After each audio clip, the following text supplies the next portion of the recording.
Aos 65 anos, nunca imaginei que passaria minha primeira noite de viuvez dormindo no chão empoeirado de uma garagem abandonada, com as palavras cruéis do meu filho ainda ecoando na mente.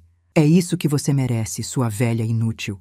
Naquela noite, com a mão trêmula, girei uma chave enferrujada na fechadura de um lugar esquecido, sem imaginar que aquela porta escondia o maior segredo do meu marido e mudaria completamente o rumo das nossas vidas. Mas antes de continuar contando minha história, confira se você já está inscrito no canal e escreva nos comentários. De onde você está assistindo este vídeo? Adoramos saber até onde nossas histórias estão chegando. Naquela noite, eu estava tremendo no escuro, com uma chave misteriosa em mãos e lágrimas embaçando minha visão.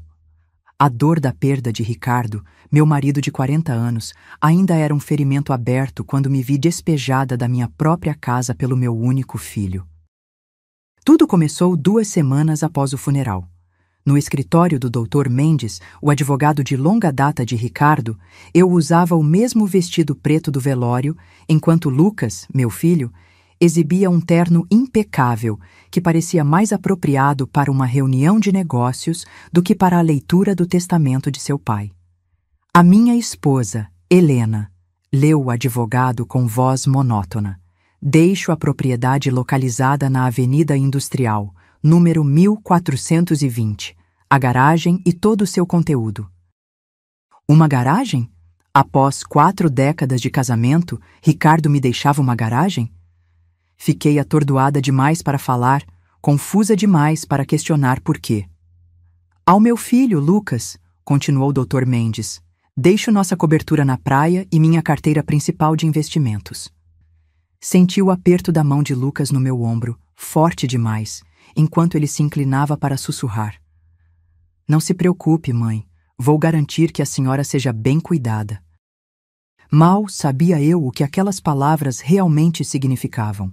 Naquela mesma noite, ao retornarmos para o que eu ainda considerava minha casa, a cobertura com vista para o mar que Ricardo e eu compartilhamos nos últimos 15 anos, Lucas colocou minha mala na entrada. Acho melhor a senhora encontrar outro lugar para ficar, mãe. A cobertura é minha agora. Está no testamento. O tom da voz dele era frio, calculista, com aquela postura de executivo que havia aperfeiçoado ao longo dos anos.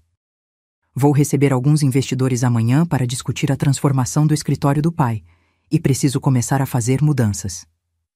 Mas para onde eu vou? Minha voz saiu pequena, quase um sussurro. Lucas deu de ombros com uma casualidade cruel. A senhora pode ficar com a tia Carmen por um tempo, ou sempre tem aquela garagem que o pai lhe deixou. Sua risada feriu como uma faca. Por que ele deixou aquele lixo para a senhora é um mistério para mim. O que a senhora vai fazer com isso? Abrir uma oficina mecânica na sua idade? Senti algo dentro de mim se quebrar. Tentei argumentar que precisava de tempo, que não podia simplesmente sair naquela noite. Foi então que ele disse as palavras que marcariam minha alma. Você não passa de uma velhinha inútil, mãe. O que você faria com uma herança de verdade? Papai sabia disso. A crueldade foi tão inesperada, tão em desacordo com o filho que pensei ter criado, que fiquei sem palavras.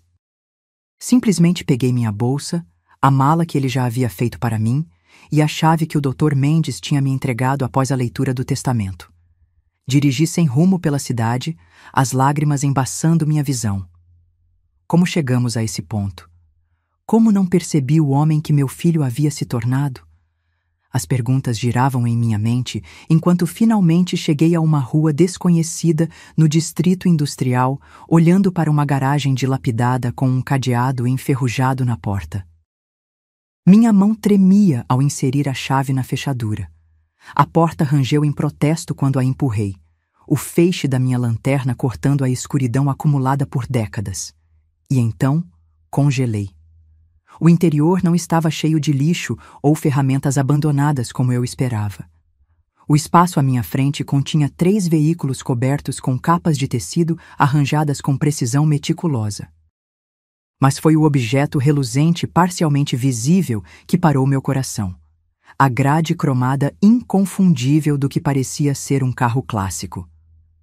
Com dedos trêmulos, puxei a capa do primeiro carro, revelando um Aston Martin DB5 de 1963 em prata imaculada, idêntico ao que Sean Connery dirigia nos filmes de James Bond que Ricardo tanto amava.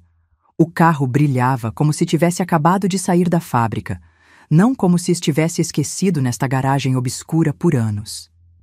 Ricardo, sussurrei para o silêncio. O que você estava fazendo? Em 40 anos de casamento, meu marido nunca tinha mencionado colecionar carros. Nunca houve uma dica dessa paixão, desse investimento, dessa vida secreta. O segundo veículo revelou-se um Mercedes-Benz 300 SL Gullwing, de 1956. Suas portas-asa e linhas elegantes inconfundíveis, mesmo para meus olhos destreinados. E o terceiro, uma Ferrari 275 GTB4, de 1967, seu vermelho profundo me lembrando do vinho que Ricardo pedia em nossos aniversários. Cada carro estava acompanhado por uma pasta de couro contendo documentação, certificados de procedência, registros de manutenção. Mesmo sem ser especialista, sabia que não eram apenas carros bonitos. Eram tesouros, relíquias de valor incalculável. Foi então que notei o envelope colado na parede, com meu nome na caligrafia inconfundível de Ricardo. Ao lado, havia um interruptor de luz que, quando acionado, revelou que esta não era uma garagem comum. O espaço tinha sido profissionalmente reformado com sistemas de controle de clima, piso personalizado e recursos de segurança avançados. Não era um prédio abandonado, mas um santuário automotivo cuidadosamente projetado. Afundei em um banco de couro posicionado contra uma parede, o envelope pesado em minhas mãos. Com o coração acelerado, quebrei o lacre e comecei a ler a carta que mudaria tudo. Minha queridíssima Helena, se você está lendo isso, então eu me fui, e você descobriu o que eu vim a considerar como meu presente final para você. As primeiras palavras de Ricardo fizeram minhas mãos tremerem. Respirei fundo e continuei. Primeiro, preciso dizer que sinto muito pelo choque e confusão que você deve estar sentindo agora.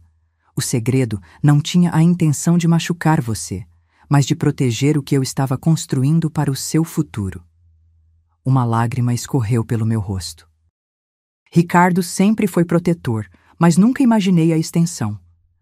6 anos atrás, quando recebi meu diagnóstico, os médicos me deram 5 anos no máximo. Eu ultrapassei esse prazo por 1 ano, mas sabia que nosso tempo juntos era limitado, e eu precisava garantir que você seria cuidada depois que eu partisse.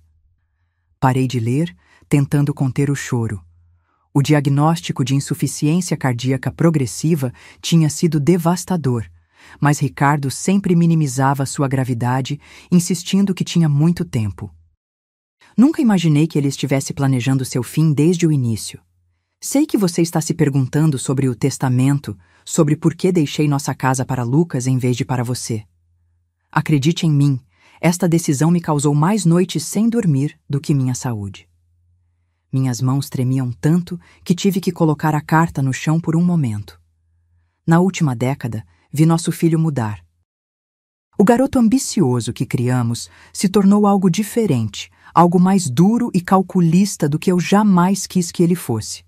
A verdade é que eu temia o que aconteceria com você se eu deixasse tudo para vocês dois em conjunto, ou mesmo se eu dividisse as coisas igualmente. Lucas teria encontrado maneiras de controlar os bens, de gerenciar sua parte para o seu benefício, como ele diria. Uma lágrima caiu no papel, borrando levemente a tinta. Eu vi como ele fala com você quando acha que não estou ouvindo, como ele desconsidera suas opiniões e necessidades. Não tinha percebido que Ricardo havia notado essas interações. Eu sempre dava desculpas para o comportamento desdenhoso de Lucas, dizendo a mim mesma que ele estava apenas ocupado, apenas estressado com sua carreira. Então, criei esta herança dividida com intenções muito deliberadas.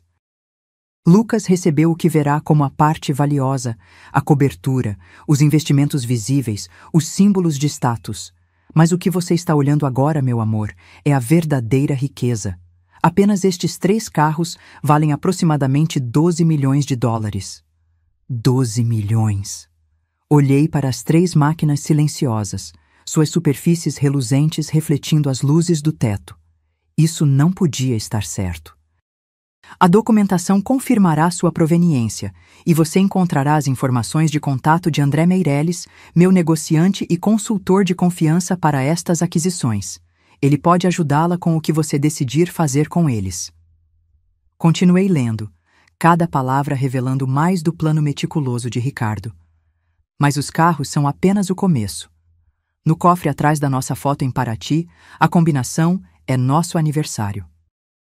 Você encontrará a documentação de várias propriedades de investimento que adquiri nos últimos 6 anos, todas colocadas em um fundo fiduciário transferido para seu nome após minha morte. Você também encontrará informações bancárias para contas que devem fornecer-lhe uma renda confortável para o resto de sua vida. Levantei-me com as pernas bambas e me dirigi à foto emoldurada na parede. Ricardo e eu na Rua das Pedras, rindo enquanto um músico de rua nos fazia uma serenata durante nossa viagem de 35º aniversário. O cofre abriu com um clique suave quando digitei a data do nosso casamento.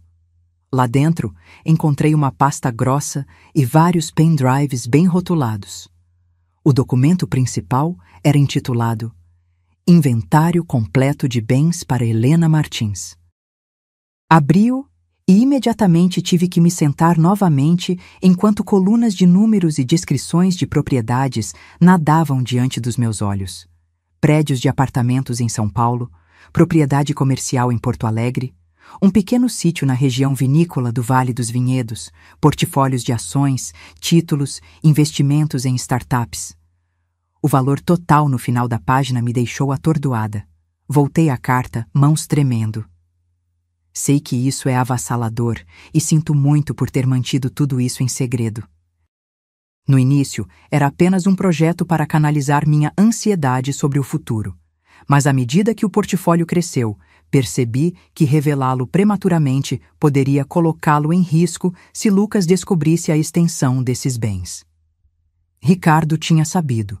Ele havia antecipado exatamente o que aconteceria. Tinha previsto como Lucas reagiria. Sempre acreditei que o caráter se revela mais claramente em momentos de herança. Lucas está recebendo um teste tanto quanto uma herança. E você, meu amor, está recebendo os meios para viver o resto de sua vida exatamente como escolher, sem dever nada a ninguém.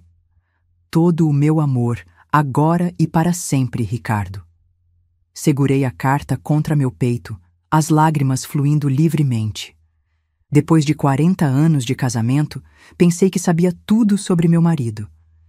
Em vez disso, parecia que só agora estava descobrindo a verdadeira profundidade de seu amor e previsão. A ironia não me escapou.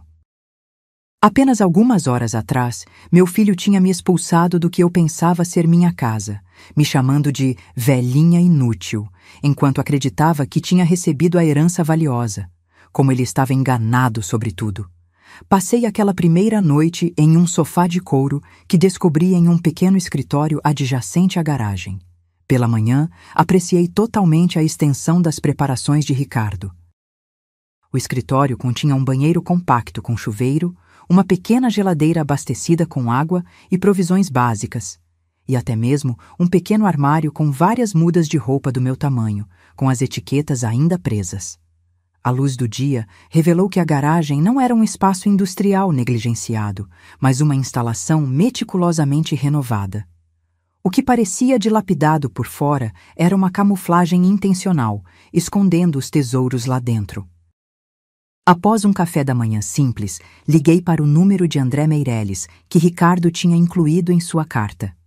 Ele atendeu no segundo toque. Senhora Martins, eu estava esperando sua ligação. Primeiro, por favor, aceite minhas condolências pela sua perda.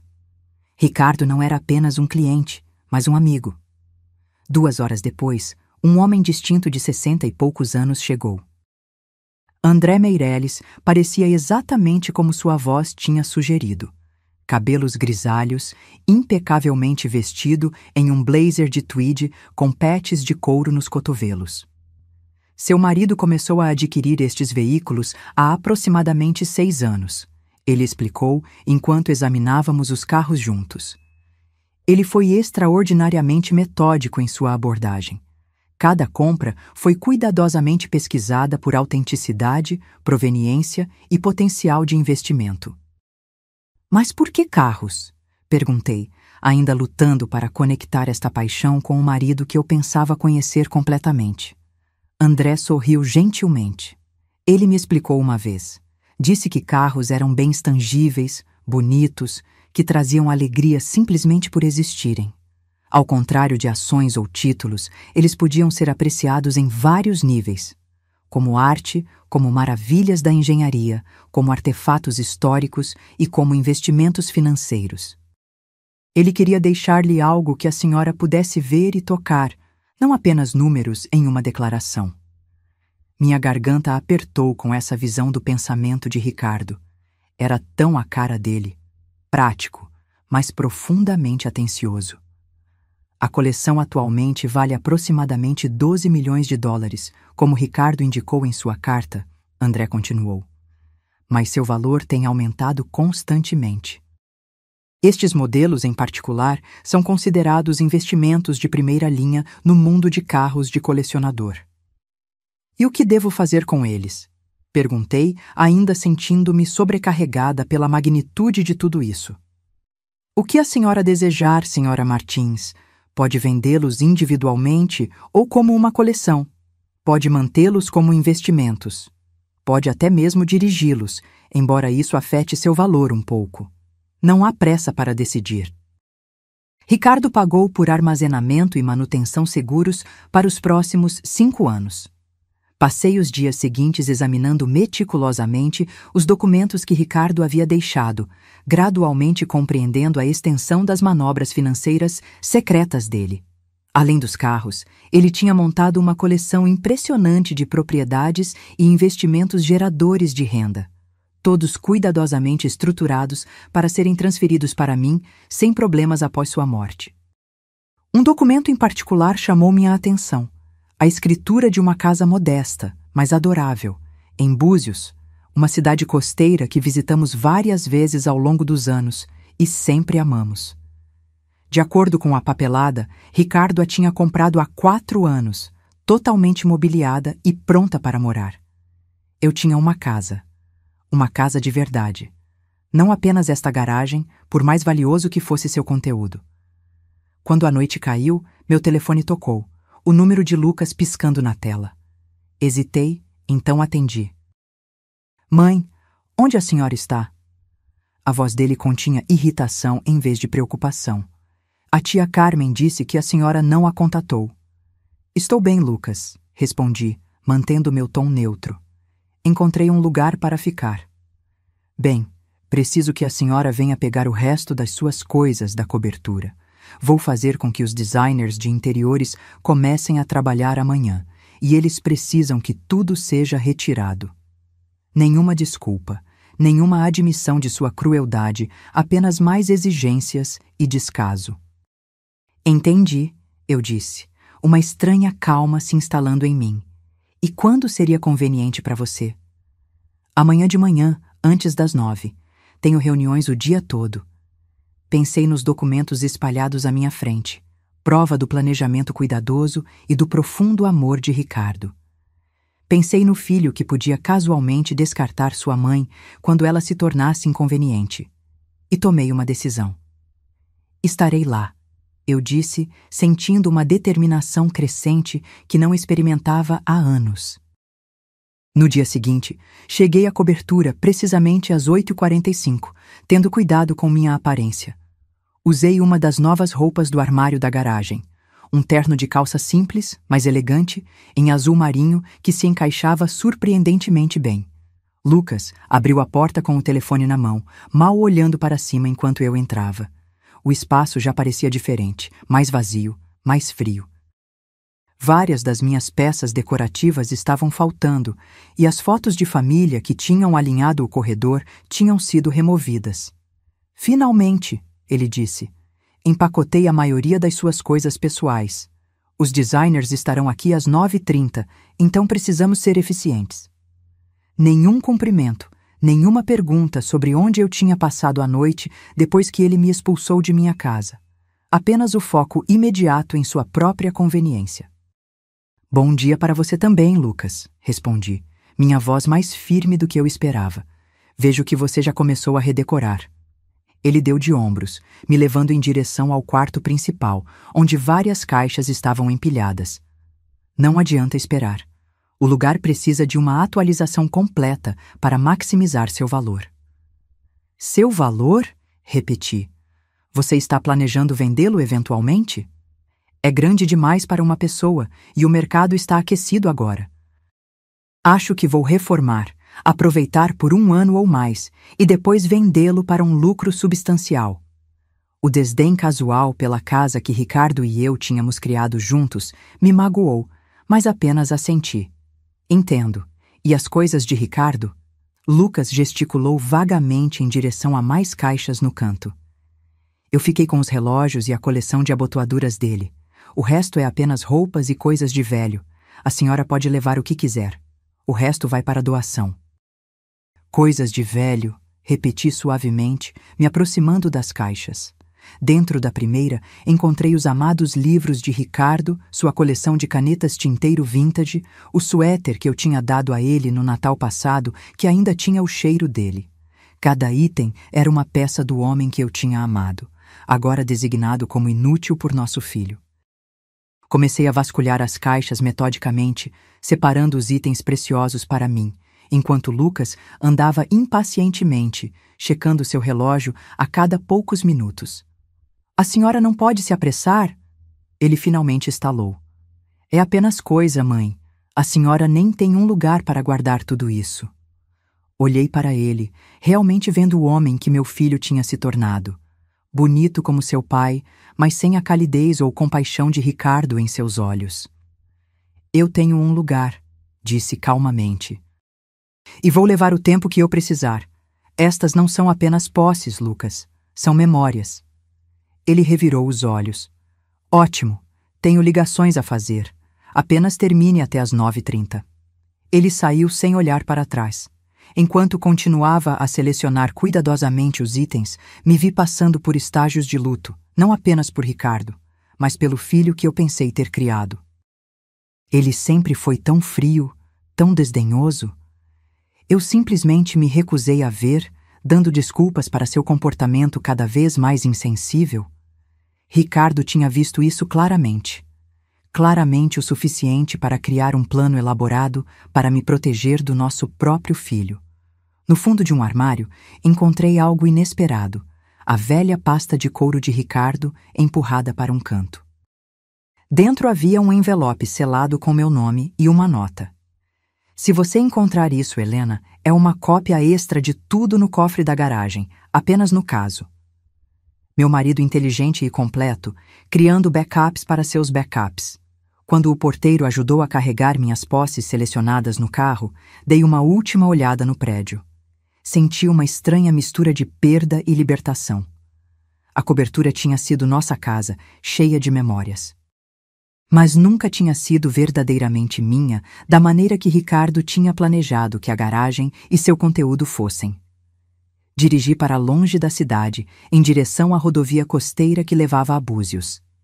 Era a hora de ver a casa que Ricardo tinha preparado para mim, a verdadeira herança que ele tinha planejado o tempo todo. Enquanto dirigia, senti um peso levantando dos meus ombros. Pela primeira vez desde a morte de Ricardo, não estava apenas reagindo à perda e ao choque. Estava me movendo propositalmente em direção a algo novo. A viagem para Búzios acalmou algo em minha alma que estava ferido desde a morte de Ricardo. Enquanto a estrada serpenteava ao longo das falésias, oferecendo vislumbres do vasto Atlântico Azul, me senti respirando mais profundamente do que tinha feito em semanas. Segui as direções até uma casa de pedra modesta, parcialmente escondida atrás de ciprestes adultos. A propriedade não era grande ou ostentosa, mas irradiava charme e privacidade. Um portão de madeira levava a um caminho que serpenteava por um jardim pequeno, mas lindamente mantido. Com a chave do pacote de documentos, destranquei a porta e entrei. O interior me fez parar no meio do caminho. Cada detalhe parecia ter sido escolhido especificamente pensando em mim. A sala de estar tinha estantes embutidas ao redor de uma lareira de pedra, com assentos confortáveis nas cores e estilos que eu sempre preferi. A luz natural entrava por janelas amplas, iluminando pisos de madeira cobertos com tapetes tecidos à mão.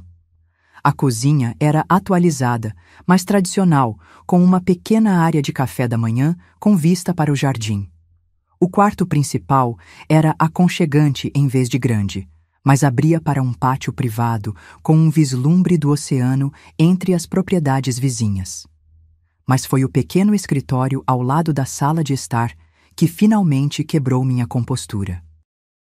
Lá, acima de uma simples escrivaninha, pendia uma pintura que reconheci instantaneamente. Uma aquarela da Praça das Artes, onde Ricardo tinha me pedido em casamento, criada por um artista de rua décadas atrás. Tínhamos perdido o original em uma mudança anos antes, mas aqui estava uma réplica perfeita, como se Ricardo a tivesse encomendado da minha memória. As lágrimas vieram então, não os soluços desesperados das últimas semanas, mas uma liberação mais gentil. Ricardo tinha criado este espaço para mim com tanto cuidado, tanta atenção às coisas que me trariam conforto e alegria. Uma batida suave na porta me tirou da contemplação. Ao abri-la, encontrei uma mulher elegante de 70 e poucos anos, um prato coberto em suas mãos. "Olá", ela disse calorosamente. "Você deve ser Helena. Sou Mariana Alves, sua vizinha. Ricardo me pediu para ficar de olho quando você chegasse." Pisquei surpresa. "Você conheceu Ricardo?" Ela assentiu, oferecendo o prato. "Ele visitou várias vezes nos últimos anos, preparando a casa. Sou uma das poucas pessoas que sabia sobre o projeto dele. Ele me fez prometer não entrar em contato até que você viesse reivindicar o lugar." Com chá na cozinha, Mariana compartilhou detalhes que preencheram mais lacunas na minha compreensão. Ricardo era tão meticuloso em fazer tudo certo, ela explicou. Ele trazia fotos da sua casa na cidade, tentando capturar sua estética, enquanto criava algo que pertencia aqui em Búzios. Eu não tinha ideia de que ele estava fazendo nada disso, admiti. Ele manteve isso completamente em segredo. Mariana assentiu pensativamente. Ele mencionou isso. Disse que era para sua proteção, embora não tenha elaborado. Ela me estudou com gentileza direta. Ele disse que quando você finalmente viesse, talvez precisasse de uma amiga. Alguém que entendesse o que era reconstruir uma vida após a perda. Nos dias que se seguiram, estabeleci um ritmo gentil, explorando a cidade, conhecendo outros vizinhos, retornando cada noite para a casa que cada vez mais parecia minha. No quarto dia, meu telefone tocou com o número de Lucas. Hesitei antes de atender. "Mãe, onde a senhora está?" A voz dele tinha aquela nota familiar de impaciência. "A tia Carmen disse que a senhora não tem ficado com ela." "Estou tirando um tempo para mim, Lucas", respondi. "Encontrei um lugar para ficar." "O que isso significa? Que lugar? A senhora não pode simplesmente desaparecer assim. Não estou discutindo meu paradeiro agora. Havia algo específico que você precisava?" Uma pausa. Então, a voz dele mudou para seu tom de negociação. "Na verdade, sim. Estive revisando os papéis do pai mais minuciosamente e encontrei algumas referências a investimentos adicionais que não foram cobertos no testamento. Acho que pode haver contas ou propriedades que ainda não sabemos." Meu coração bateu mais rápido, mas mantive minha voz firme. "Ah, que tipo de referências?" "Nada específico, apenas notas sobre reuniões com consultores financeiros que eu não reconheço. Alguns comentários enigmáticos sobre a garantia de bens futuros." Lucas estava ficando desconfiado, procurando por bens que acreditava serem de direito dele. Quanto tempo antes que ele descobrisse a verdade? "Se houver bens adicionais, tenho certeza de que o Dr. Mendes os teria mencionado", respondi. "Talvez", Lucas disse, não convencido. Ouça, quando a senhora vai voltar para a cidade? Deveríamos discutir isso pessoalmente. Não tenho certeza de quando voltarei, respondi. Eu preciso deste tempo longe. A frustração dele era palpável, mesmo através do telefone. Mãe, isso é ridículo. A senhora não pode simplesmente ir embora sem dizer a ninguém onde está. Estou perfeitamente bem, Lucas. Não estou vagando e não estou sozinha. Estou simplesmente tirando um tempo para processar tudo o que aconteceu. Após terminar a ligação, sentei no jardim considerando este novo desenvolvimento. A pergunta que Ricardo tinha feito em sua carta pairava: Lucas se provaria digno de compartilhar nesta riqueza inesperada? Até agora, suas ações tinham apenas confirmado as preocupações de Ricardo sobre seu caráter. Mas as pessoas podem mudar, não podem? O filho que eu lembrava de anos atrás, aquele com compaixão e calidez genuína. Ele ainda estava lá em algum lugar? 3 meses depois, eu tinha me acomodado em uma rotina que parecia cada vez mais natural. Dividia meu tempo entre a manutenção da casa, a exploração da minha nova comunidade e a gestão das responsabilidades que vinham com o legado inesperado de Ricardo. Com a orientação da advogada Patrícia Vasconcelos, tinha estabelecido um sistema confortável para supervisionar as várias propriedades e investimentos. Os carros permaneciam em sua garagem segura, mantidos pela equipe de André Meirelles. Eu até mesmo dirigi o Aston Martin uma vez, uma jornada hesitante pela rodovia costeira que me deixou exultante e estranhamente mais próxima de Ricardo. Lucas e eu mantivemos uma relação tensa, comunicando-nos principalmente por e-mails formais sobre assuntos práticos. Como Patrícia havia previsto, as investigações legais iniciais dele sobre a contestação da herança diminuíram depois que os advogados confirmaram a solidez dos acordos de Ricardo. Eu estava podando rosas no jardim quando um carro que não reconheci parou. Uma mulher saiu, alta e profissional, com a eficiência de alguém acostumado a gerenciar crises. Senhora Martins, sou Clara Oliveira, assistente de Lucas. Posso falar com a senhora brevemente? Algo em sua maneira, tensa e urgente sob o verniz profissional, me causou uma onda de preocupação. Na sala de estar, Clara sentou-se na beira do sofá, recusando minha oferta de chá. Senhora Martins, estou aqui porque Lucas passou por alguns contratempos significativos. Ele me pediu para falar diretamente com a senhora, pois sentiu que talvez não atendesse à ligação dele. E que tipo de contratempos? Perguntei, embora uma sensação de afundamento sugerisse que eu já sabia. Financeiros, principalmente. Ela abriu uma pasta fina. Os custos de reforma da cobertura excederam as estimativas em quase o dobro. Houve problemas estruturais que não puderam ser previstos, exigindo um investimento adicional substancial. Não fiquei surpresa. Ricardo havia mencionado a infraestrutura envelhecida do prédio anos atrás, embora suas sugestões sobre manutenção preventiva tivessem sido desconsideradas como despesas desnecessárias. Simultaneamente, Clara continuou, o principal investimento de Lucas falhou. Ele tinha comprometido capital substancial para um projeto de desenvolvimento que encontrou obstáculos regulatórios. Os detalhes são complexos, mas essencialmente ele está enfrentando perdas significativas com ativos líquidos limitados. Entendo, mantive minha expressão neutra. E como isso me diz respeito? Clara se moveu desconfortavelmente. Senhora Martins, para ser franca, Lucas precisa de assistência financeira. Ele está ciente de que a senhora tem recursos que poderiam ajudá-lo a evitar a falência e perder a cobertura. Aí estava, o pedido que eu esperava desde o confronto 3 meses atrás. Não um pedido de desculpas, não uma tentativa de reconciliação, mas um apelo financeiro entregue por uma intermediária para evitar a humilhação de perguntar diretamente. Lucas considerou vender a cobertura? Perguntei. Mesmo parcialmente renovada, ela provavelmente cobriria suas dívidas. Ele explorou essa opção, Clara admitiu. Infelizmente, em seu estado atual, no meio da reforma, a propriedade seria vendida com perda significativa. Além disso, há complicações com alguns dos contratantes. Tradução.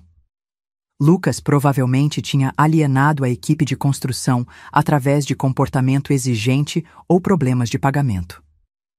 Agradeço por você ter vindo explicar a situação, disse após um momento.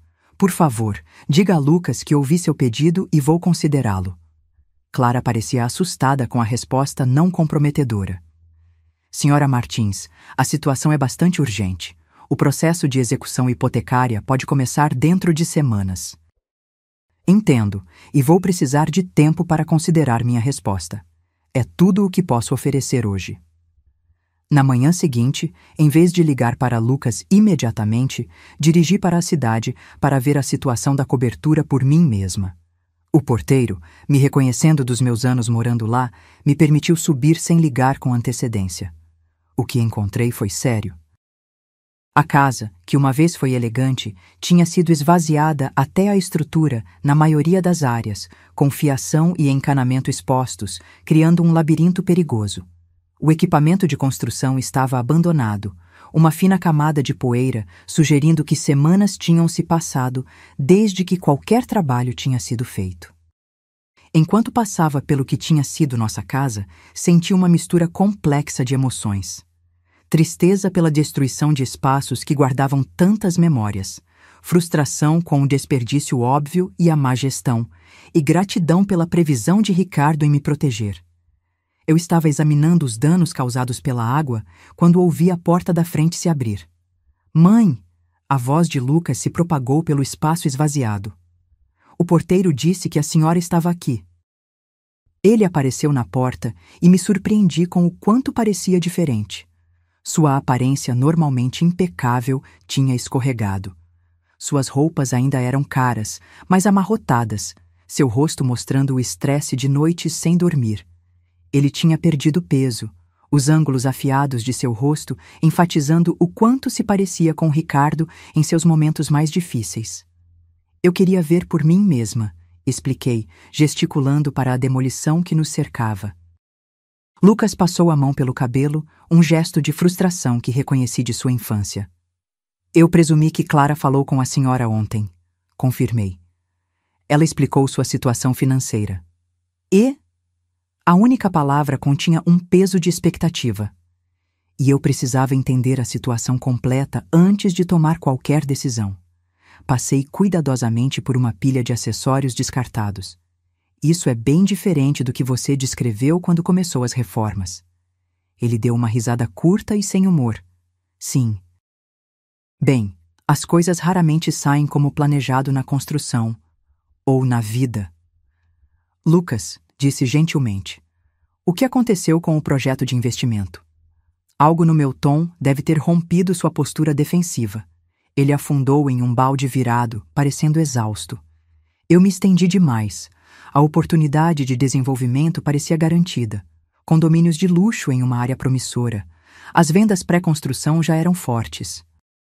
Eu comprometi não apenas o capital disponível, mas peguei emprestado contra outros bens, incluindo o valor aumentado antecipado da cobertura. E então, a revisão ambiental encontrou problemas de contaminação que não foram divulgados. Os custos de remediação tornaram o projeto inviável. Os investidores se retiraram. Olhei ao redor para a destruição que nos cercava, tanto a demolição física quanto o naufrágio da estabilidade financeira de Lucas. Por que você não me procurou antes? Antes que as coisas chegassem a este ponto? Sua expressão endureceu. Depois da nossa última conversa, depois de descobrir a manipulação do pai e o seu papel nela, orgulho, eu suponho, ou teimosia. Os traços da família Martins, ambos motivadores poderosos, admiti. Então, Lucas disse após um momento, tentando soar casual. A senhora tomou sua decisão sobre me ajudar? Olhei para ele diretamente. Estou disposta a ajudar, Lucas, mas não incondicionalmente, e não simplesmente escrevendo um cheque para cobrir suas dívidas. Alívio e cansaço lutaram em sua expressão. Que condições? Vamos precisar discutir isso apropriadamente, respondi, voltando para a porta. Não aqui, cercados pela evidência de decisões apressadas. Venha para Búzios amanhã. Vamos falar sobre um caminho a seguir que aborde tanto sua crise imediata quanto os padrões subjacentes que a criaram. Ele parecia querer discutir, pressionar por um compromisso imediato, mas a necessidade superou o impulso. Tudo bem, amanhã. Lucas chegou à casa precisamente na hora combinada das 11 da manhã seguinte, sua aparência notavelmente mais polida do que no dia anterior. Um esforço deliberado, suspeitei, para projetar um controle que não mais possuía. Eu tinha passado a manhã me preparando, não apenas mentalmente, mas fisicamente, arrumando o cenário para nossa conversa com cuidado intencional. A senhora tem uma vista adorável, ele comentou rigidamente, enquanto eu o levava até o pátio dos fundos, onde tinha arranjado assentos confortáveis e um almoço leve.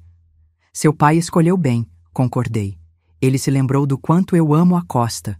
A expressão de Lucas se contraiu ao mencionar Ricardo, mas ele não disse nada enquanto se sentava.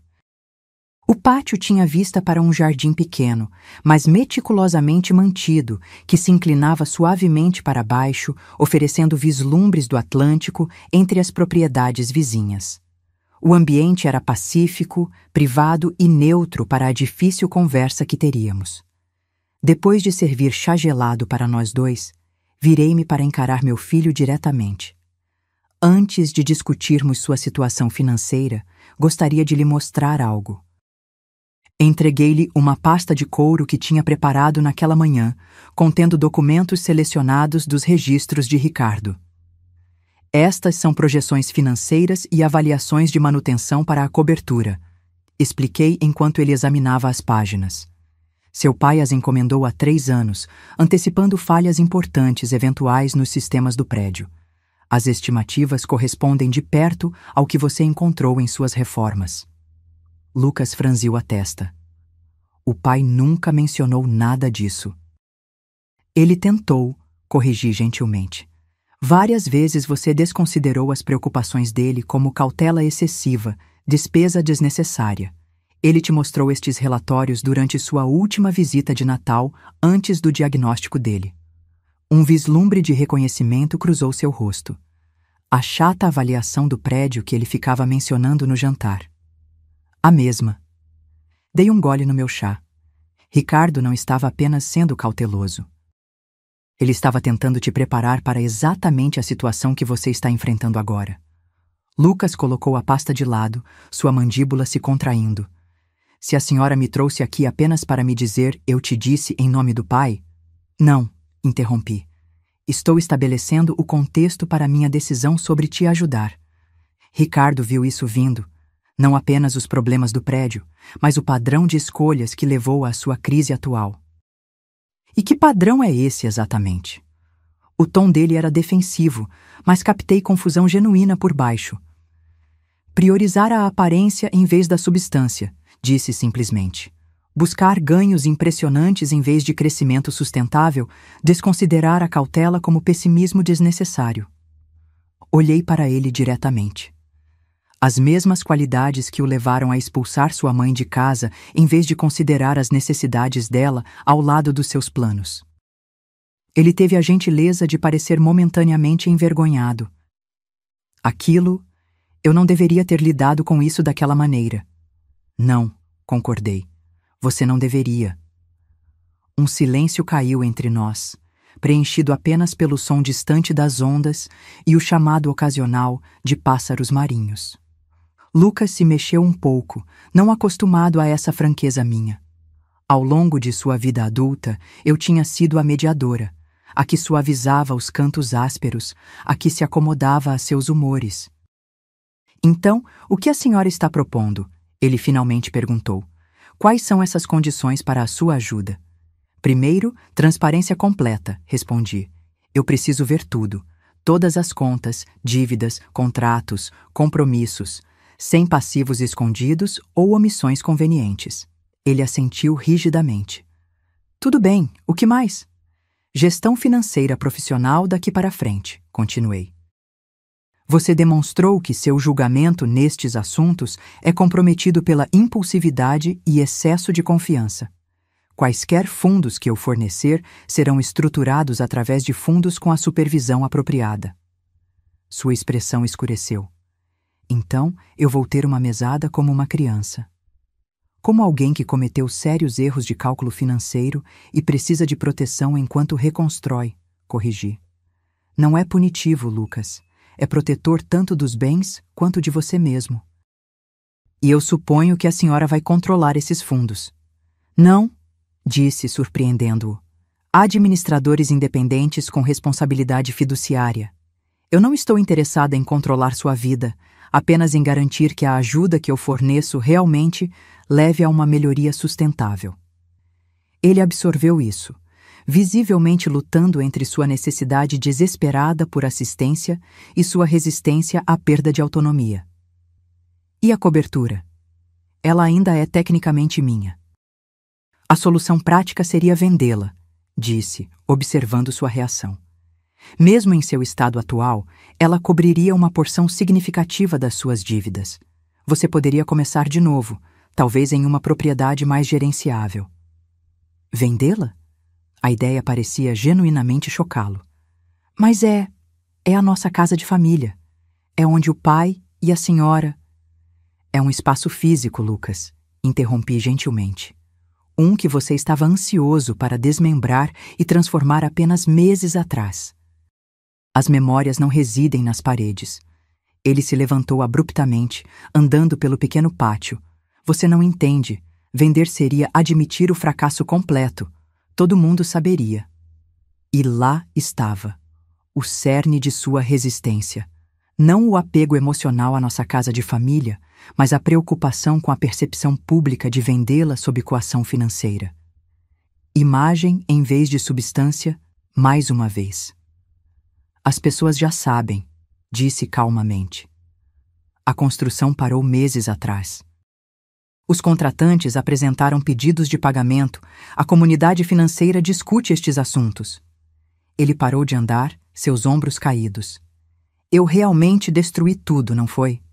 A vulnerabilidade explícita em sua voz me pegou de surpresa. Pela primeira vez desde a morte de Ricardo, vislumbrei meu filho sob a postura defensiva, confuso e finalmente enfrentando as consequências de anos de priorizar as aparências. Não tudo, disse, meu tom suavizando. Mas você criou um desafio significativo que exigirá mudanças igualmente significativas para ser resolvido. Lucas afundou de volta na cadeira, parecendo de repente exausto. Então, o que exatamente a senhora está oferecendo? Um caminho estruturado para a frente, respondi.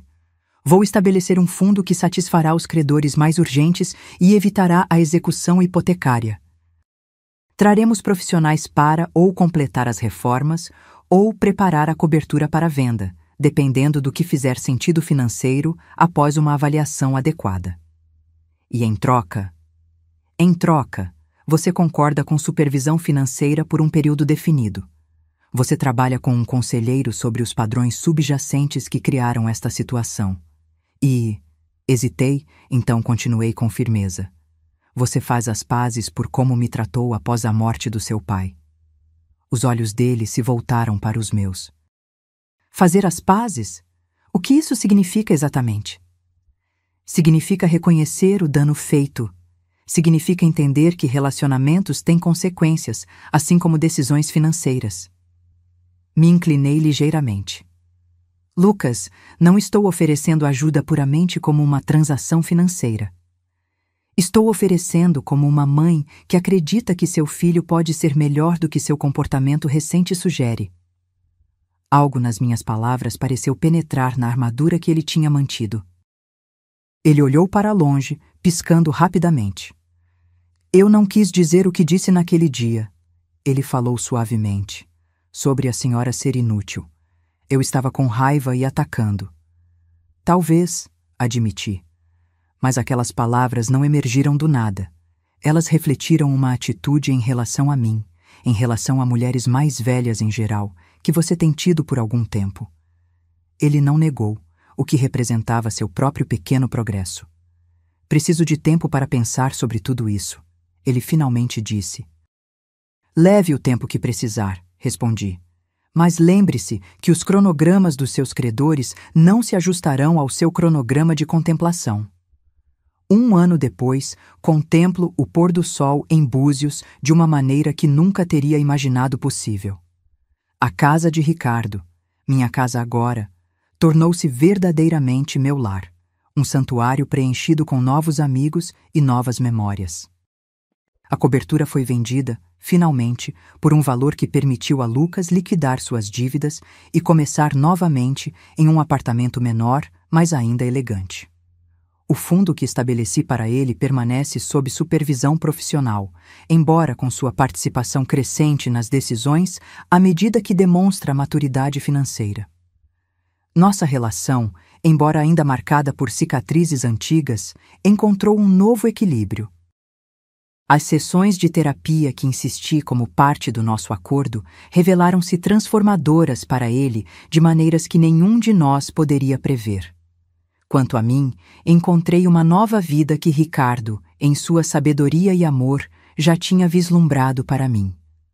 Ainda mantenho o Aston Martin, dirigindo-o ocasionalmente pela costa, sentindo como se Ricardo estivesse comigo, sorrindo com aprovação.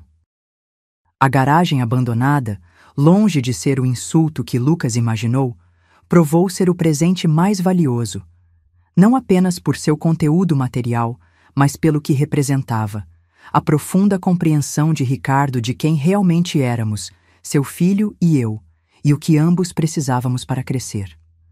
Algumas vezes, quando a luz do fim da tarde bate no oceano da mesma maneira que costumava iluminar o rosto de Ricardo, sinto uma gratidão tão profunda que quase dói. Por sua previsão, por seu amor meticuloso e pela chance inesperada que me deu de redescobrir minha força em uma idade em que o mundo muitas vezes torna as mulheres invisíveis. A chave enferrujada que girei naquela noite desesperada destrancou muito mais que uma porta esquecida. Abriu um futuro que eu nunca poderia ter imaginado para mim mesma, um em que, aos 66 anos, descobri que minha vida não estava terminando com a perda do meu marido, mas apenas entrando em um novo e inesperado capítulo. Agora, se você gostou dessa história, já clica nesse próximo vídeo que está aparecendo na tela, porque nele há história de traição e reviravolta como você nunca viu antes.